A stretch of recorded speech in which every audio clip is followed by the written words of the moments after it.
Dans cette vidéo, je vous explique la signification des termes cétone, cétose et adaptation à la graisse. Et est-ce important?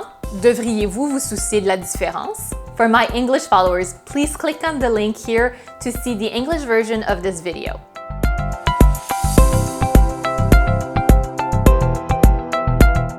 Bonjour, je m'appelle Evelyne.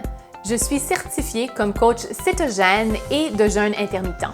Je publie du contenu sur la perte de poids, le régime céto et comment optimiser sa santé.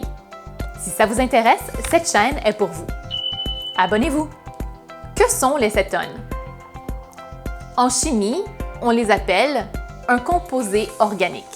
Mais en termes simples, les cétones sont un sous-produit de la combustion des graisses. C'est une source de carburant pour le corps qui est une alternative au glucose.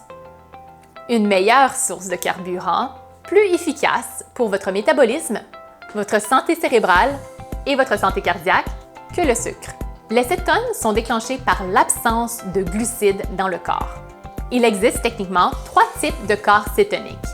Et là, excusez-moi pour la prononciation, mais je vous les énumère. Alors, les acétoacétates, les acides bêta-hydroxybutyriques et les acétones. Qu'est-ce que la cétose? C'est quand votre corps crée des cétones comme carburant. Cela signifie que votre corps commence à brûler les graisses. C'est ce qu'on appelle la cétose. Comment entrons-nous dans la cétose? Ce processus peut prendre environ 10 heures de jeûne ou plus. Si vous vous couchez le soir et que vous vous réveillez au matin et prenez un petit déjeuner, vous brisez votre jeûne.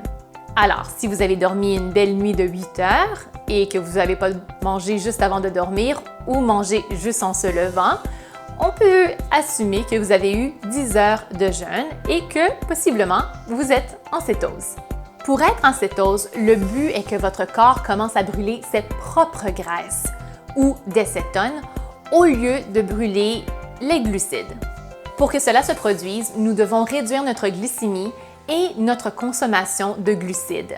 Alors cela signifie pas de pâtes, pas de pain, pas de riz, pas de patates, pas de céréales, de muffins, de cupcakes ou de beignets. Avant de passer à ce que ça signifie d'être adapté à la graisse, je voulais vous mentionner que cette vidéo fait partie de ma playlist Les bases du keto ou Keto pour débutants, où je partage tout ce qu'il y a à savoir sur comment démarrer un régime cétogène. N'hésitez pas à partager la playlist avec quelqu'un que vous connaissez qui envisage commencer la diète céto. Elle sera en lien dans la barre de description. Que signifie être adapté à la graisse? C'est quand votre corps a développé un nouveau mécanisme cellulaire pour brûler les graisses. La plupart des gens consomment du sucre ou du glucose pour la majeure partie de leur vie.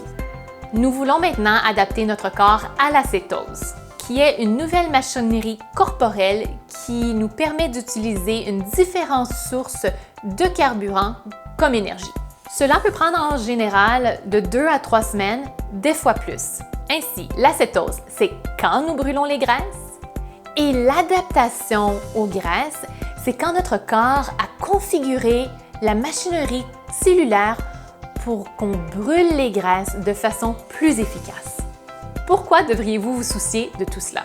Parce que durant cette période d'adaptation ou transition, de nombreuses personnes ressentiront des effets secondaires tels que la grippe céto ou des éruptions cutanées, créant des démangeaisons.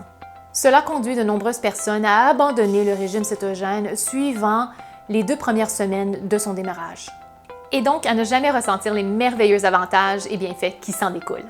Si vous voulez en savoir plus sur la grippe céto et comment la prévenir, regardez ma prochaine vidéo où je vous explique ce que c'est et quoi faire à ce sujet.